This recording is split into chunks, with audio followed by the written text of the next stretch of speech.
Mheshimiwa Naibu Spika, sasa hivi serikali inabana matumizi kwa sababu tuliambiwa na Mheshimiwa Rais hapa kwamba masuala yanayoendelea kiuchumi duniani sio rahisi kupata miradi na fedha nyingi tuko tunapata kwa wafadhili. Sasa katika hili ninaomba pia nichangie na kutoa mawazo kwamba moja sehemu kubwa sana ambayo serikali inatumia matumizi makubwa sana ukiangalia kwenye bajeti ni matumizi ya magari.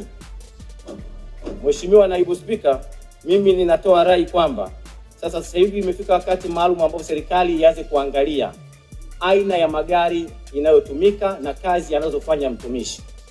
Unakuta mtumishi yeye ni mkurugenzi lakini anafanya kazi Dodoma tu hapa. Hatoki nje ya Dodoma, kazi yake iko hapa Dodoma. Na njia zote ni za lami. Lakini anatumia V8 ya milioni 480. Kwa nini asingetumia gari ya kawaida? Kwa sababu yuko eneo la mjini hapa na anakwenda aendi mbali.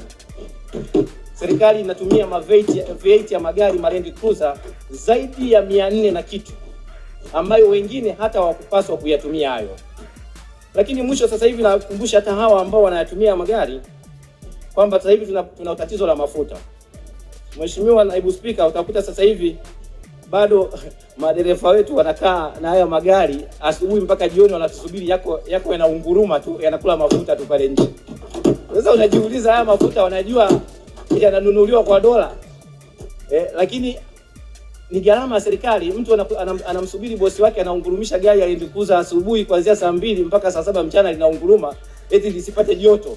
Sasa lisipate joto namna gani na mafuta ni ya serikali? Mheshimiwa Naibu Spika, tunapotaka kudhibiti matumizi ya serikali tuanze na sisi wenyewe viongozi, tudhibiti matumizi ya aina ya magari tunayotumia, lakini pia na matumizi ya mafuta yanayotumika na magari yetu. Ukifika kwenye gari lako muulize dereva wako, kwa nini unaungurumisha gari toka asubuhi mpaka saa 7? Haya mafuta ni kodi ya wananchi. Kwa Mheshimiwa Naibu Spika, serikali ina kila sababu sasa hivi ya kuhakikisha kwamba inatengeneza controls kuanzia za mtu mmoja mmoja mpaka za serikali ili tuweze kubana matumizi na kuhakikisha fedha zinazobanwa zinarudi kwa wananchi kwa ajili ya kwenda kuleta maendeleo kwao.